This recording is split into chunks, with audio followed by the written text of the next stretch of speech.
magandang babae na to? Ah? Sino yan? Ay, ako pala. What's up mga mami ko? It's my vlog 003. Today is Sunday and time check 8:53 a.m. May rides nga kami ngayon ng ate ko kasama ang brother-in-law ko at syempre, hindi pwedeng mawala ang baby ko. What? Baby ko!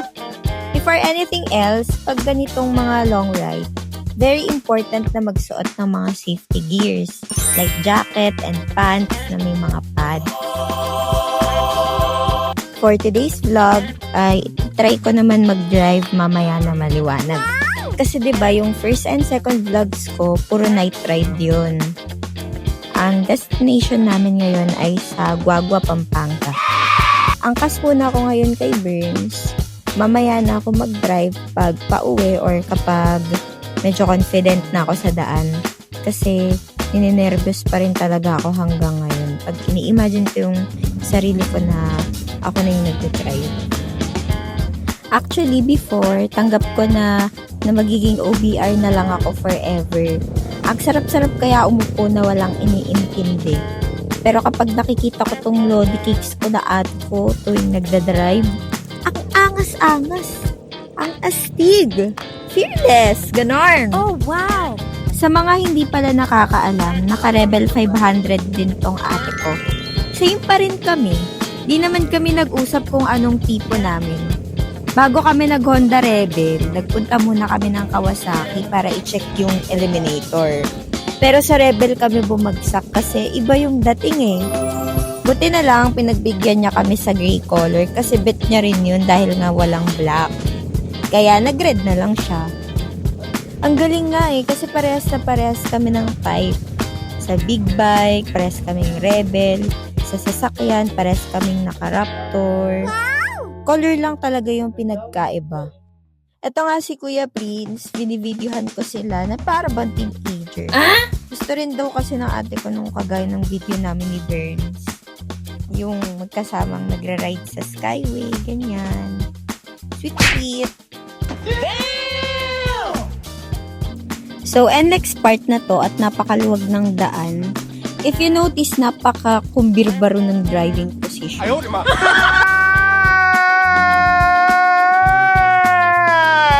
Tumatak kasi sa tinuro sa akin sa motorclide nung nag-train ako dun, na kapag mag-speed up ka, kailangan nakasubsub sa manibela para hindi masyadong malakas ang hampas ng hangin sa'yo. At saka hindi pa naman ako ganun kasanay, kaya kinakabahan ako mag-relax ng hawak sa manibela kasi baka mabitawan ko. Nasa likod ko pa rin si Burns para i-guide at i-check ako. Wow! Perks to ng my boyfriend.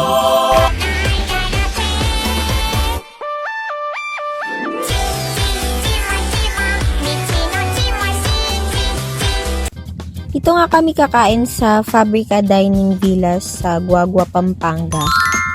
At sakto, lunch na. 11:30 na rin kami nakarating. Akala namin walang tao pero pagdating namin sa loob, ang dami nang kumakain. Ito nga si Kuya Prince at nagti-TikTok muna kasi kakatapos lang ng SEM niya. Ito raw yung celebratory dance niya. Oh, pak! So, i-rate ko nga ito ng 10 out of 10 kasi masarap yung food tas hindi ganun ka-pricey. Unlike sa ibang resto, may na-take out pa kami. Ang cons lang, sobrang init kasi nga naman tanghaling tapat to. Parang di umuubra yung electric fan na nakatutok sa amin. Nung pauwi na, dumaan kami ng BMW Pampanga Premier Motorrad para sumilip at mangarap na naman. Kaso, sarado pala sila ng Sunday. Sayang, bibili pa naman sana kami ng 4. Ito nga at parang batang nakasilip si Burns sa mga laruan. Pampakilig at pampasipag kasi namin to nila ate. Wala namang masama mangarap, 'di ba? Lahat naman imposible sa taong masipag at madiskarte. Oh my God! Wow! Ayan at binubusog na naman nila Kuya Prince ang mga mata nila sa mga motor. Wow! sayang, wala dito yung tatlong lalaki pa namin na kapatid ni ate. Kasi mga mukha na rin silang motor. Hindi pa din sila tapos at lumipat pa nga.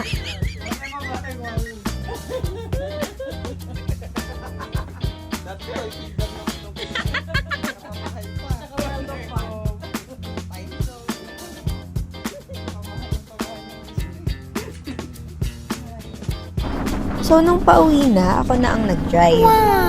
Ang dami kong na-experience dito. Gapang sa traffic, init, at ang pinaka-iconic, umulan. Mula Guagua, Pampanga hanggang Pasay, ako ang nag-drive. Congratulations, Dayan! Hindi na partal ang pinakamalayong narating mo sa pagbibig bike.